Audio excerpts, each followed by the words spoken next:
What is going on, guys? Welcome to the N1 Fitness Podcast. I'm your host, Marcus Sidhu, and today we're going to dig into weight loss plateaus. So, do they exist? Are they real? Are they a thing?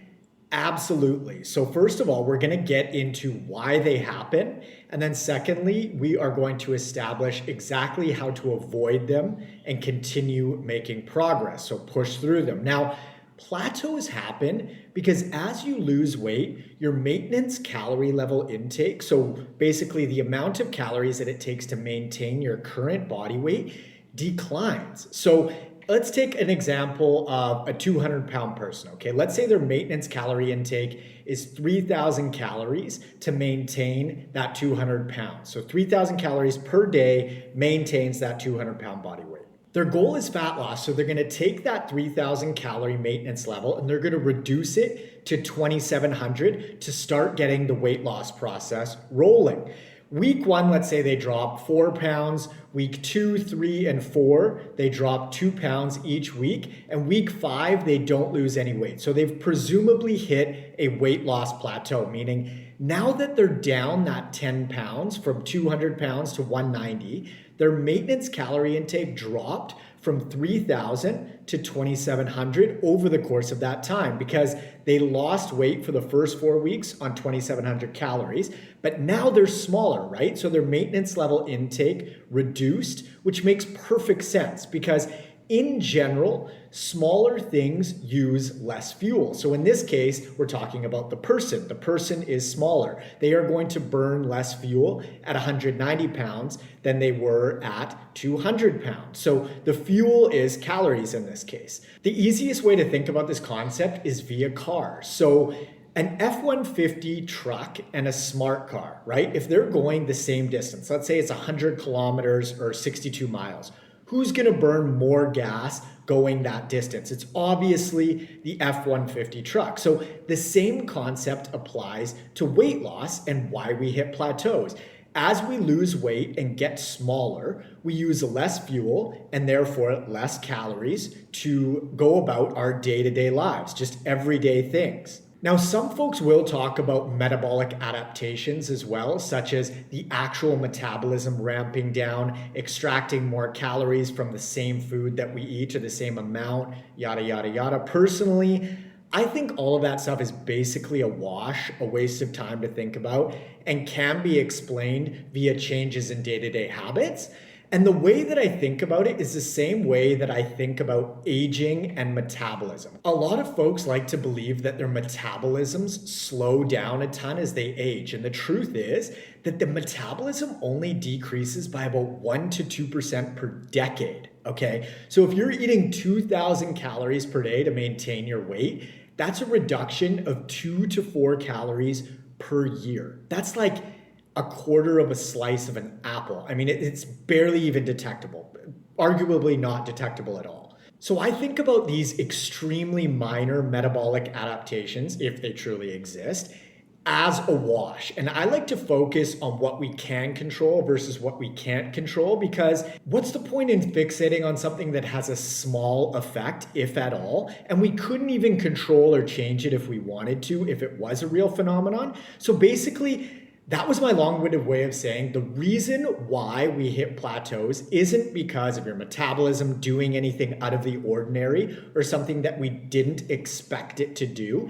It makes perfect sense that our maintenance calorie intake declines as we lose weight. Now, as a little aside note, if someone was okay with looking like a bit of a weirdo, you could probably avoid this decline in maintenance calorie intake via the weight loss process by simply wearing a weight vest and adding back all of the weight that you're losing while doing so. So for example, week 1, you lost 4 pounds, you'd add 4 pounds to that weight vest. Week 2, 3, and 4, you lost 2 pounds each, you'd add those 2-pound increments each week to that weight vest so that your body was holding or carrying all of that weight that you had previously lost throughout your day, and therefore you could likely avoid this metabolic adaptation or just the reduction in maintenance level calorie intake via that weight loss process itself. But is that practical? Is it realistic? Is it likely?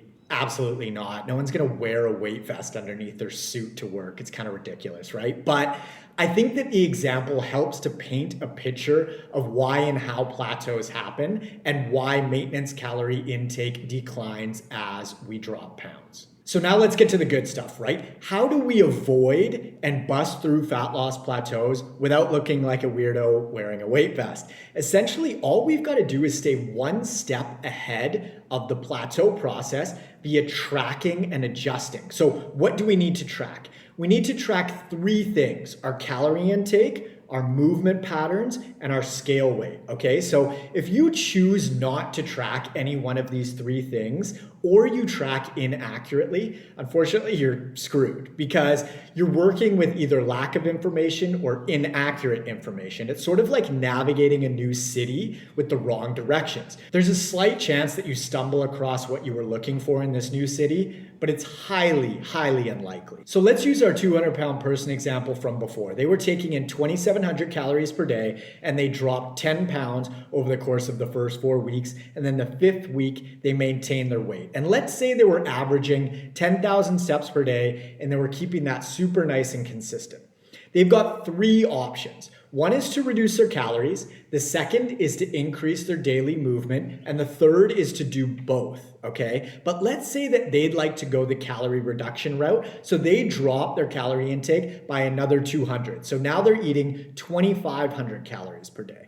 It's really important that while they adhere to that 2,500 calorie intake per day spot, that they keep their steps at 10,000 steps per day, because if they were to drop their calories and then also reduce their movement to say 6,000 steps per day, they might actually cancel out the calorie reduction that they just created, because yes, they'd be taking in less, but they'd also be burning less via less movement. So this is a really clear example of why consistency and tracking calorie intake, steps, and body weight is so important. Because if you were tracking your calorie intake, but for some reason you stopped tracking your steps, but you assumed that you were still hitting 10,000 per day, but you were actually at 6,000, you'd be like, okay, what is going on here? We want to take the ambiguity out of the equation, so you just make sure that you're tracking the big three. So let's say our example person implements the 2,500 calories per day for week 6 and keeps their steps at 10,000 steps per day and drops another 1.5 pounds that week. Perfect.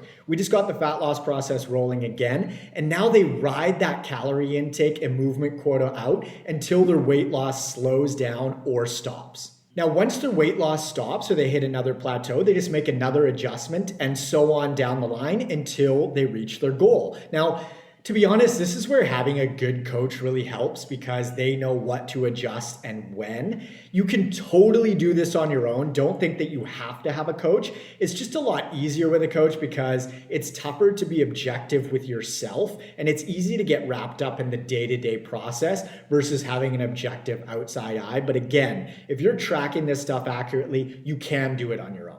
But as you can see, there's nothing mysterious going on when your weight loss starts to slow and you hit a quote unquote plateau. You just need to track, assess, and adjust until you hit that target body weight that you're after.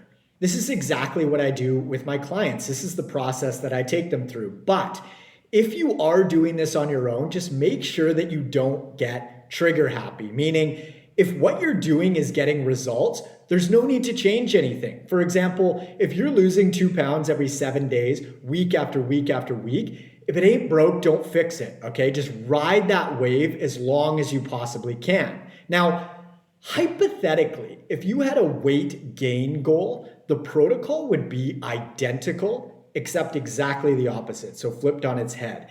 As you started to maintain your weight, as you climbed and reached your maintenance level intake, you would add calories versus take them away on the way down, or you would decrease movement versus increase movement on the way down, right? So this process works in both directions, and I think that's just helpful to understand as far as grasping this concept big picture.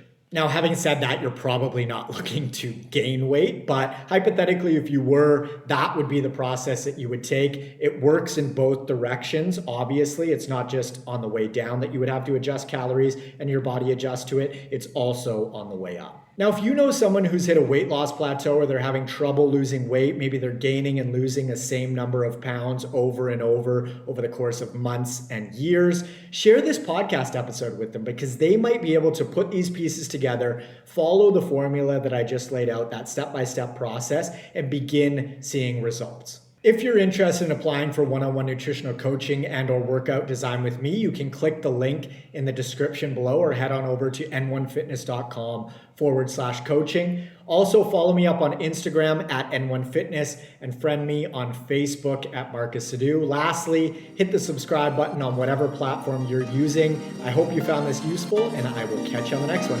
See ya.